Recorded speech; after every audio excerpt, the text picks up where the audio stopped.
Muy buenos días, que Dios bendiga sus vidas, que Dios guarde sus vidas en el lugar donde se encuentran. Hoy leemos Hechos capítulo 23, versículo 12 al 30 en la versión NBI.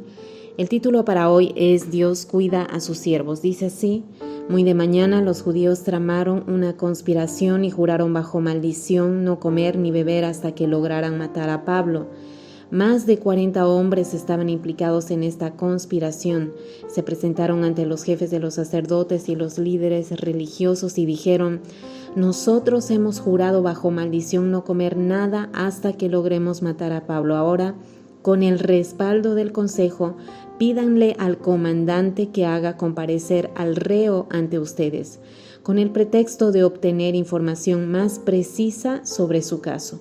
Nosotros estaremos listos para matarlo en el camino. Pero cuando el hijo de la hermana de Pablo se enteró de esta emboscada, entró en el cuartel y avisó a Pablo.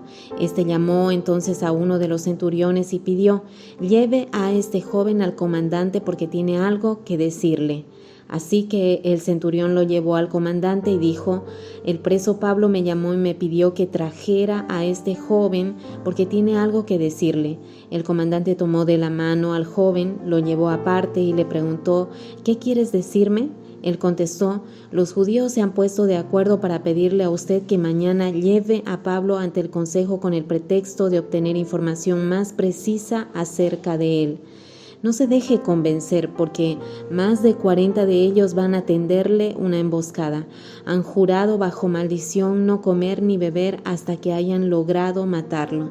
Ya están listos, solo aguardan a que usted prometa concederle su petición. El comandante despidió al joven con esta advertencia: no le digas a nadie que me has informado de esto. Entonces el comandante llamó a 2 de sus centuriones y ordenó: alisten un destacamento de 200 soldados de infantería, 70 de caballería y 200 lanceros para que vayan a Cesarea esta noche a las 9 y preparen cabalgaduras para llevar a Pablo sano y salvo al gobernador Félix. Además, escribió una carta en estos términos: Claudio Lisias, a su excelencia el gobernador Félix, saludos. Los judíos tomaron a este hombre y estaban a punto de matarlo, pero yo llegué con mis soldados y lo rescaté, porque me había enterado de que es ciudadano romano. Yo quería saber de qué lo acusaban, así que lo llevé al consejo judío. Descubrí que lo acusaban de algunas cuestiones de su ley, pero no había contra él cargo alguno que mereciera la muerte o la cárcel. Cuando me informaron que se tramaba una conspiración contra este hombre, decidí enviarlo a usted enseguida. También ordené a sus acusadores que expusieran delante de usted los cargos que tengan contra él. Si recordamos un poquito, Pablo tuvo 2 oportunidades de predicar el evangelio. La primera fue con una multitud de judíos en el templo, pero que terminó en fracaso. La gente se enfureció en medio del discurso de Pablo. Él mencionó que Cristo lo había enviado a los gentiles y esto les llenó de ira, así que no pudo terminar su mensaje. La segunda oportunidad fue cuando fue llevado ante el concilio. El tribuno o comandante, como aquí lo menciona, quería saber de qué se le estaba acusando. Entonces Pablo aprovechó para predicar al concilio judío, pero un par de eventos que se mencionaron en el devocional de ayer hizo que todo terminara mal. Y aunque fue rescatado por la guardia romana de los enojados líderes judíos, seguramente Pablo no estaba contento con el resultado, porque él quería que su gente sea salva. Él quería llevar el evangelio de Cristo a sus vidas. Así que a la noche siguiente, mientras estaba aún custodiado ahí en la celda por los soldados romanos, se le presentó el Señor y le dijo: ten ánimo, Pablo, pues como has testificado de mí en Jerusalén, así es necesario que testifiques en Roma. Esa noche seguramente fue difícil para Pablo. Él deseaba la salvación para sus compatriotas judíos y sintió que había desaprovechado estas 2 grandes oportunidades. Capaz pensó que su reacción al golpe que ordenó el sumo sacerdote echó a perder todo, o el tema que introdujo en medio del sermón que causó división entre saduceos y fariseos en medio del concilio. Tal vez pensó que esto pudo ser lo que hizo que todo termine mal, que no pudiera alcanzar el fin de predicarles el evangelio.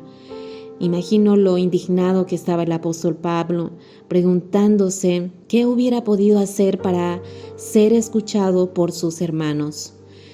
Ya con sus fuerzas agotadas, allí solo en medio de la noche, preguntándose si este era el fin del ministerio.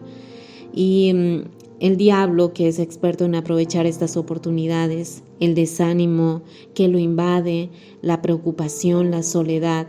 Pero allí, justo allí, estaba Jesús, el que es el único que lo llena todo. Jesús junto a Pablo diciéndole: ten ánimo, Pablo, en medio de la oscuridad emocional y tal vez en medio de la oscuridad espiritual, le dice: ten ánimo. Y tal vez es una palabra para muchos hoy que nos dice Jesús: ten ánimo.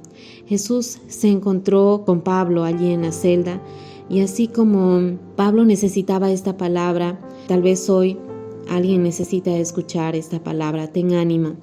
Jesús a tu lado te dice: ten ánimo. A veces demandamos que Jesús nos libre de nuestras circunstancias cuando lo que Jesús quiere es encontrarnos en medio de ellas, encontrarse con nosotros en medio de esa circunstancia. La segunda parte de las palabras de Jesús están llenas de esperanza. Le dice: pues como has testificado de mí en Jerusalén, así es necesario que testifiques también en Roma. Le dice: vamos, Pablo, aún tengo trabajo para ti en Roma.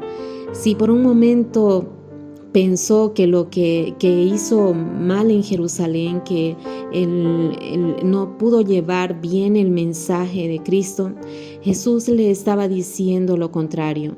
Le estaba confiando un desafío aún más grande. Aquellos que demostraron ser fieles, Jesús les presenta un desafío aún más grande. Es muy probable que Pablo se haya desanimado por la falta de resultados en sus 2 predicaciones en Jerusalén, pero los resultados no eran su responsabilidad. Su responsabilidad era testificar de Jesús. Así que Dios le dijo: hay más por hacer. Es que a los hijos fieles, Dios les dice: hay más cosas que debes hacer.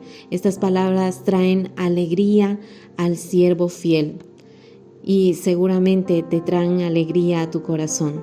Así que ya sabes, hay más cosas que debes hacer, más personas para traer a Cristo, más maneras para que tú le glorifiques, más personas con las que puedes orar, formas más humildes de servir a su gente, más hambrientos por alimentar, más desnudos por cubrir, más desanimados para animar. No olvides aún, debes llevar el evangelio a Roma. Spurgeon parafrasea este verso de la siguiente manera, me gustó mucho y quisiera compartirlo. Dice: un decreto divino te ordena para un servicio más perfecto de lo que has visto. Un futuro te espera y no hay ningún poder en la tierra que te lo pueda robar. Por lo tanto, ten un buen ánimo. Luego de recibir esta palabra de ánimo y esperanza de Jesús, dice el verso 12 que un grupo de 40 hombres estaban dispuestos a matar a Pablo. Tenían tal determinación que dijeron que no comerían ni beberían hasta lograr su objetivo. Para esto le dijeron al concilio de judíos que una vez más le digan al tribuno o al comandante que necesitaban hacer más preguntas a Pablo, y así cuando el tribuno lo saque de la fortaleza, ellos lo atacarían por sorpresa y lo matarían antes de que llegue a hablar con los del concilio. Todo este plan fue escuchado por el sobrino de Pablo y fue a comunicarle lo que había oído. Entonces Pablo le indicó que hable con el comandante para informarle sobre este plan. Para este momento Pablo ya le había dicho al comandante que él tenía nacionalidad romana, así que tuvo temor y llamó a 2 centuriones para que preparen para las 9 de la noche el viaje a Cesarea. 200 soldados, 70 jinetes y 200 lanceros para que escoltaran a un solo hombre, a Pablo, hasta Cesarea. También debían preparar cabalgaduras para Pablo y así llevarlo a salvo ante Félix el gobernador. Eran 470 soldados entrenados para escoltar a Pablo de Jerusalén a Cesarea. Era como si Dios quisiera exagerar su fidelidad hacia Pablo y mostrarle, más allá de la duda, que Él estaba con Pablo. Aunque no sepamos con exactitud por qué el tribuno protegió a Pablo, probablemente fue por su ciudadanía romana. Sin embargo, lo sorprendente es cómo Dios usa situaciones, personas o circunstancias para cuidar a sus siervos. ¿Cuántas veces recuerdas las muchas maneras en que viste la protección de Dios sobre tu vida? Es que todavía hay un propósito, todavía debes ir a Roma. Recuerdo una canción que dice, Dios aún no ha terminado contigo, en el sentido que queda aún mucho trabajo por hacer. Y es lo que Dios nos dice en esta mañana. Ten ánimo, hay mucho más por hacer. Debes ir a Roma. Gracias, papá, por tu palabra. Tu palabra nos llena, nos da confianza, valor y hoy nos dice, no temas, ahí en medio de la noche estoy contigo y cuando pensabas que había terminado, tú nos dices, aún no he terminado, tengo planes para tu vida. Gracias, papá, por lo que nos enseñas hoy. Gracias, Señor Jesús. Amén.